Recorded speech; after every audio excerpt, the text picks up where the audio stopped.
Hello, this is Josh Merrow from hamlovers.com, and today I'm going to show you how to make a paella.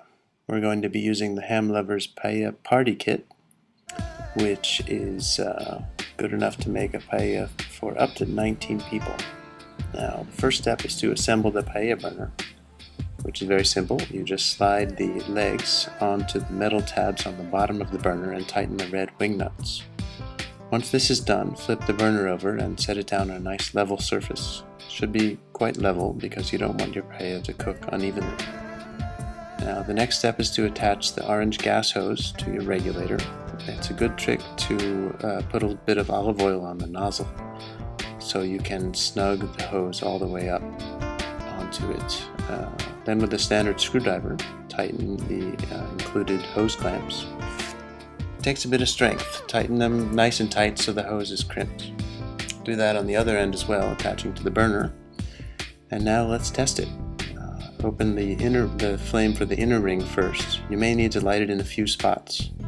And you may not be able to see the flame on a sunny day, so hold your hand well above it to make sure you're getting heat. Here we are lighting the outer ring. Once that's all set up, let's shut it off and start preparing the sofrito. Okay, sorry about the giant squid photo. That's one of the ingredients in the sofrito, or the base, sort of the stock of your paella. I'm going to chop that into bite-sized bits. Tomatoes. We're going to use about 1 kilo of tomatoes for this paella, since it's pretty big. If you're feeling lazy, you can also use tinned tomatoes. Make sure they're uncooked and peeled and shredded.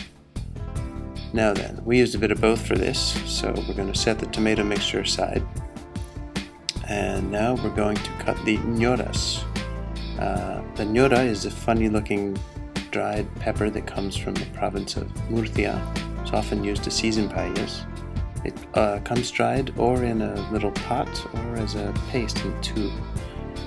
In our case we use the dried pepper, so we're going to chop it up, and the bits you want to save are the skin, little slivers of the skin. Put those aside as well. Now then, let's turn the paella burner on at about half speed and drizzle some olive oil into the paella pan. At this point, let that get a little bit hot, and you're going to add your tomato mixture. If you're using ñora, this is a good time to sprinkle it in. A little salt is a good idea as well. And don't forget the garlic. For a paella this size, we used 3 cloves of garlic, peeled but not cut.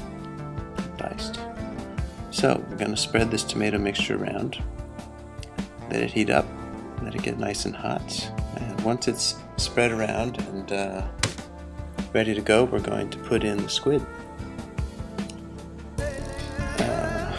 Now this sofrito that we're concocting here is going to cook down for about 30 minutes, getting rid of most of the moisture and really getting the squid and the tomato mixed in together in a really nice way. So here we are putting in the squid, and you want to move that around, make sure it's nice and involved with the tomato sauce. And while this is cooking, you've got time to measure out your rice. The real key to paella is getting the ratio of rice to broth just right, and we're going to recommend a 2-to-1 broth to rice ratio. So for a paella this big, about 1 kilo of rice and 2 liters of broth.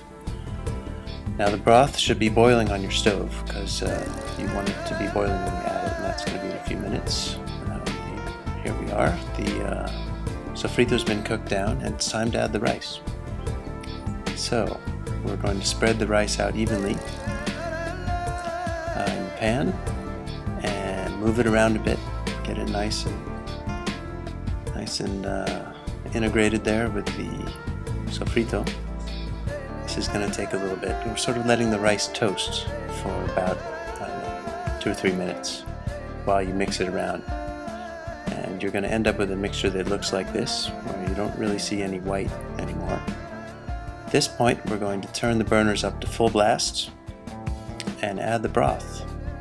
Now you might want to save a little bit of broth, keep a little bit of broth to the side, just in case of emergencies. And this is when you add your saffron and your orange food coloring, if you want. Not too natural, but very authentic. Most Spanish restaurants use it. Okay, so the burners are on full blast. This is going to cook down for about 20 minutes, and after about 10 minutes you can go ahead and add your seafood. We use prawns, king prawns, mussels, and clams, small clams for this one. So those should be ready to go. And I don't know, it's kind of nice to arrange them in pretty patterns. Some people like to use bright red strips of smoked pepper as well, but you would add these a little bit later on. So here we are adding the seafood. And in the meantime, the broth is cooking down. Now, resist any temptation you may feel to stir the rice, because the whole point is that the broth cooks down and the remaining concentrate is absorbed by the rice. That's what's special about this rice. It's very absorbent. So, okay, here we are. You may need to turn the seafood depending on how big it is, but try not to disturb the rice. Okay, you got your paella tools here for these purposes.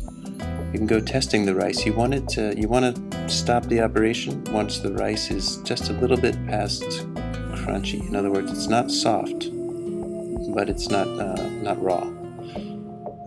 Here is the emergency bit of broth that we saved in the event that in maybe one of your first few paellas, the broth is gone before the rice is done. So we have a little backup broth for that. If it goes the other way, the rice is done but there's still too much broth, you can turn off the burner and lay some kitchen roll on top of the paella to absorb some of that. It's a sort of a secret trick. You didn't hear it from here. You didn't hear it from us. Looks like it turned out pretty well, and actually it did. We had lunch right after this little film shoot. And that's that. This is how you make a paella. So any questions, you can email us. And if you need any equipment or supplies or Spanish ham, come visit us at hamlovers.com. Thanks.